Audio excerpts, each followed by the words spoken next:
Hey guys, how's it going? Hope you're doing well. My name is Crown, and today I'm going to read you some very interesting stories that I hope that you're gonna love. And now, without further ado, let's go!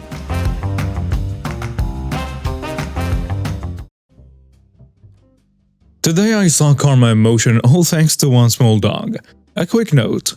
The small town I live in is very conservative and until recently was, shall we say, white-centric. Because of this, sadly racism is not only common but almost seen as acceptable. But over the last 10 years, for some reason, we have grown a considerable East Asian community, mainly Chinese and Thai. This, of course, has enraged the I was born here you know brigade to the max. To the story, every day I walk my dog, Sassy Bob. Every day I visit my friends by the park, who run a small kiosk selling drinks and snacks, who happen to be a sweet Thai couple who love SP so much. They save him snacks and spoil him with fusses. I then sit for a while with my drink, admire all the dogs, and read before SP and I go for a long walk through the woods where SP swims and I pathetically dip my feet in a river. Then we walk over a bridge and we head home. Today started out the same. SP ran towards his besties while I sat down with my headphones on and admired the litter of puppies out for a walk. So fluffy. Out of the corner of my eye, I saw this couple sitting on a bench nearby with a little girl. The mother seemed to be glaring at my friends. I told myself maybe it was just the way her face rested. I don't know. One of my friends came over, so I paused my headphones and we talked about the cute puppies. I couldn't help but notice that the couples were now glaring at me. A little creeped out, SP and I headed off in search of adventure and sticks. After SP had attempted and failed to race a squirrel and we had cooled off, we started to head to the bridge, which would take us back around. Now, I still had my headphones on, but they were still paused because frankly, I tend to forget I'm wearing them. So it was a good job I didn't go for a full swim. We were walking along when I heard someone behind me. It was a couple from earlier and their kid coming up behind us. I heard a kid ask, "Can I stroke your dog?" I was about to say sure, but before I could turn around, the mom said, "She can't hear you. She had those stupid annoying headphones on." I rolled my eyes and decided that they were not worth engaging, so I continued to walk ahead, pretending I couldn't hear them, and I'm glad I didn't have my music turned on because they began to reveal what disgusting human beings they were. This is the most I'm willing to post because I find myself getting wound up just thinking about it. The dad says, "Didn't we see her earlier? She was the one at the park you pointed out." "Yeah, one of those hipster wankers. It's thanks to them our town is overrun with racial slur. If she and her kind would support local businesses and not these foreigners, these racial slur would all finally go home." I guess. She continued to talk smack like this the whole way with him, grunting agreements.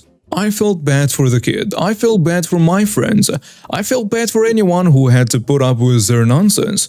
I wanted to say something about the kid. I didn't want to be the witch who picked a fight with her parents. It wasn't fair on her. We came to the bridge, and this bridge is narrow, so you couldn't walk next to anyone. In a single file, we all started to cross. Me, SP, the entitled mom, and so on. Then it happened. Beautiful karma rained down, and it came in the form of Sassy Pop. As we were crossing, Sassy Pop stopped, squatted down in front of the entitled mother, and proceeded to take the biggest, nastiest, smelliest crap he had ever made. This thing could have had the UN putting sanctions on my dog's butt. It honestly could have applied for a driver's license and a mortgage. It was that big. You could see the moment the smell hit the entitled mother and leaning over the side of the bridge. The dad recoiled in horror and screamed at his wife to stop as the kid behind them couldn't stop laughing. I quickly grabbed the poop bag and leaned over SP to remove it, safely sealed up so the stink couldn't take out any more people. I simply walked away with SP waging his tail behind me as we left him on a bridge. SP ended up with a strawberry chew and I ended up with his story. I was once a successful businesswoman, running my own catering company and living a happy life with my husband and daughter. But that all changed when I crossed paths with Karen. Karen was one of those people who thought the world owed her everything simply because of her wealthy background and privileged upbringing.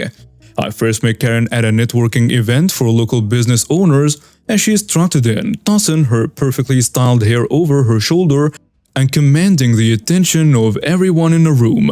I introduced myself, eager to make a new connection, but Karen barely gave me a second glance. "I only network with successful people," she said haughtily before turning away and leaving me to stew in embarrassment. Despite this rude introduction, I saw potential in Karen as a client for my catering company. I knew her entitled attitude could be a challenge to work with, but I was desperate to expand my business. So I reached out to her and arranged a meeting to discuss catering options for an upcoming event she was hosting.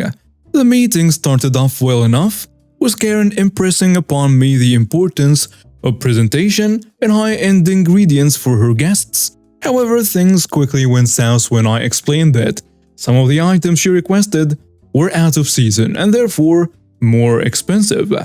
"I don't care what it costs," she snapped. "Just make it happen. Money is no object." From then on, the meeting was constant battle, with Karen demanding the impossible and belittling me whenever I tried to offer alternatives or explain the realities of the catering business. By the time I left her mansion, I was exhausted and defeated, already regretting my decision to take on Karen as a client. Unfortunately, things only got worse as the event approached. Karen called and texted me constantly, changing her mind about menu items and demanding I drop everything to cater to her every whim. I was running myself ragged trying to keep up with her demands, all the while being treated like a servant rather than a business partner. The day of the event finally arrived, and I was at the venue early to set up and prepare the food. But when Karen arrived, she was immediately dissatisfied with the setup. "This isn't what I wanted at all," she screeched, throwing a tantrum in front of her guests. I tried to calm her down and explain that some of the decorations had been damaged during transport, but Karen was having none of it. She began berating me in front of everyone, calling me incompetent and unprofessional. I was mortified, but I refused to let her get the best of me. I stood my ground and told her that I had done my best to make her event a success, but that I wouldn't be treated like this any longer. And that's when Karen physically attacked me. In a fit of rage, she pushed me to the ground and began hitting me. I fought back as best as I could, but she was much stronger and had the element of surprise on her side. Just as I thought it was all over, a group of her guests stepped in to break up the fight. The police were called and Karen was arrested for assault. I was left with bruises and a battered ego, but I also felt a sense of satisfaction knowing that justice was being served. Karen's entitled attitude had finally caught up with her, and she was paying the price for her ignorance and mistreatment of others. In the end, Karen was charged and sentenced to community service, where she was forced to work with underprivileged members of the community and see the consequences of her actions. It was a humbling experience for her, and one that hopefully taught her a valuable lesson about treating others with respect and kindness.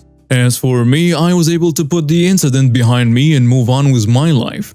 I even gained a newfound respect and appreciation for my business and the hard work that went into it. And while I never would have wished such a traumatic experience on anyone, I couldn't help but feel like Karen's comeuppance was a form of karma for her entitled behavior. Looking back on that time in my life, I can see how far I've come and how much I've grown. And while I will never forget the pain and humiliation I experienced at Karen's hands, I also know that it has made me a stronger and more resilient person. I'm proud of the business I've built and the life I've created for myself and my family, and I won't let anyone like Karen bring me down again.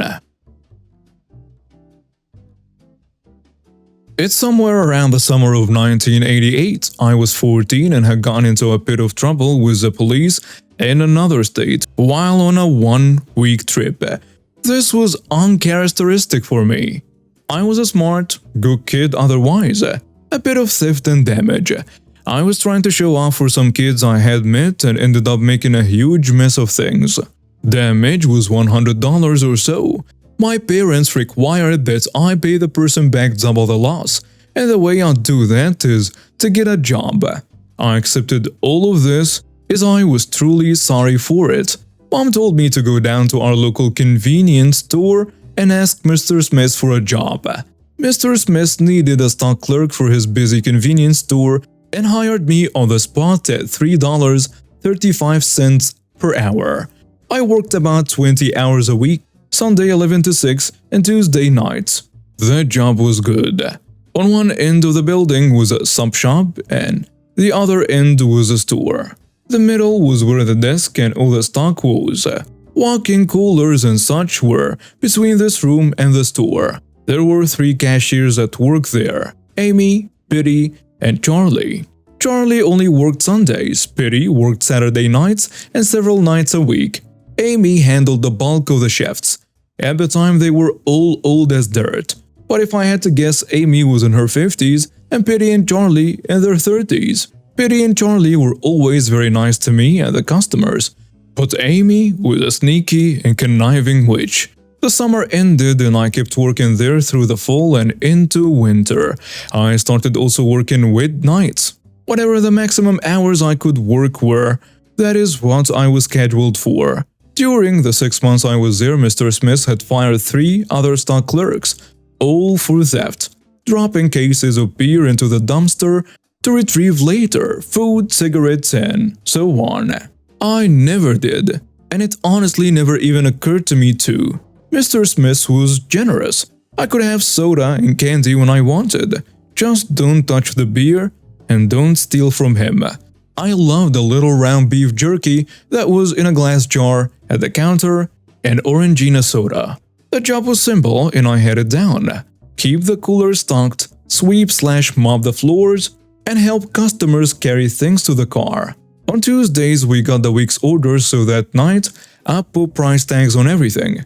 Loved using the tag gun, rotate stock and so on. Stocking the cigarettes was a cashier's job, but I never minded doing it and would help them by bringing out the cartons they needed and so on. Basically, I did what the employees needed. Never whined, always showed up on time, and never complained. Mom enforced the strict rule with my paychecks. I could spend half the net, but half had to go in the bank. So my bank account was getting higher and higher. I used to enjoy looking at the account passport book and the balance printed in there. My mom worked in a place in town where she saw and kinda knew everyone. The kind of person that, when I got my driver's license years later, I wouldn't dream of breaking any laws, driving too fast, or playing music in the car. We were forbidden to play music the first year we got our license. Good rule. Keeps us from being distracted, because someone always told her what they saw and we always got caught. So one day mom comes home from work and says she needs to talk to me. She proceeds to tell me what her friend told her, that her friend was in a store and Amy, who didn't know she knew my mom or me, was smoking and talking with one of her friends and said something like, "Watch this." She screamed, "Get up here!" And I did. "Go sweep the parking lot." It was drizzling out, but I put a coat on, grabbed the sweeper, and got to work. Amy and her friend got a huge laugh out of it. My mom's friend paid and went straight to my mom and told her the story. As the day went on, Mom found out from someone else that Amy had said some other demeaning things about me too. Amy was a yeller and cranky. She'd slam things and she'd say rude things about other people to me. She wore these heels that used to make a clomp clomp clomp sound throughout the store when she walked around. I remember being stunned. I was a good kid and no one knew about my little issue with the police, which had since all been cleared up and I was quite law-abiding. I played the varsity sport, easily got good grades, and had friends. Why would an old adult do this to me? Mom asked me what I wanted to do and I told her that I can't work there anymore. Good.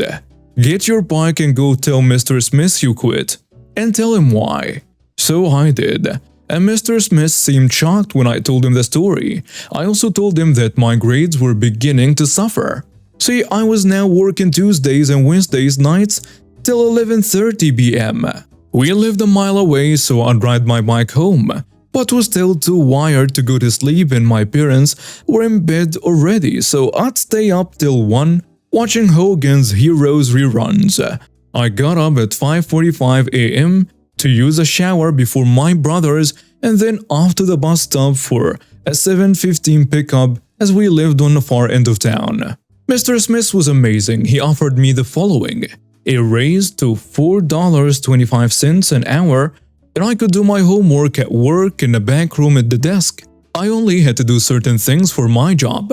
Basically, keep things stocked, clean the floors, occasionally help someone bring their stuff to their car, and the kicker, you don't have to do anything Amy tells you to do anymore. And I agreed. I went home and told Mom. She was so happy. Made my favorite dinner, hot dog soup, basically elbow macaroni, pasta sauce, hot dogs and garlic bread on the side. My dad shook my hand and congratulated me. $4.25 an hour. It was, I think, a week before I worked with her again. It was a weeknight, so the store was quiet and I had got through my homework and done all my work except the final bit of cleaning the floors. I could hear her screaming for me from the other end of the store. I didn't move. I didn't reply. I then heard the clomp clomp clomp of her coming. My back was to the open door leading into the store as I was sitting at the desk.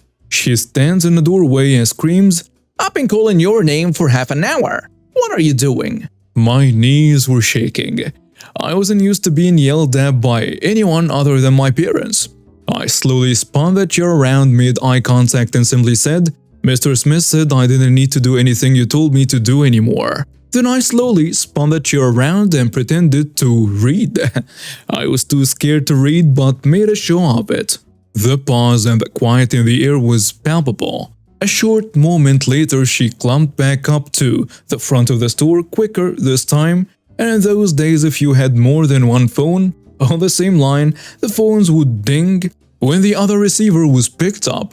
I heard the receiver at the desk ding and thought, oh no, she's calling Mr. Smith. I heard muffled yelling from out front for a few moments and then heard the receiver crack down with a resounding bang. The receiver at my desk whimpered a subtle ding. I waited for her to come back. I was a bit scared, but nothing. She never came back. I finished up my shift, swept, mopped, left when she did as she locked up and quickly rode home.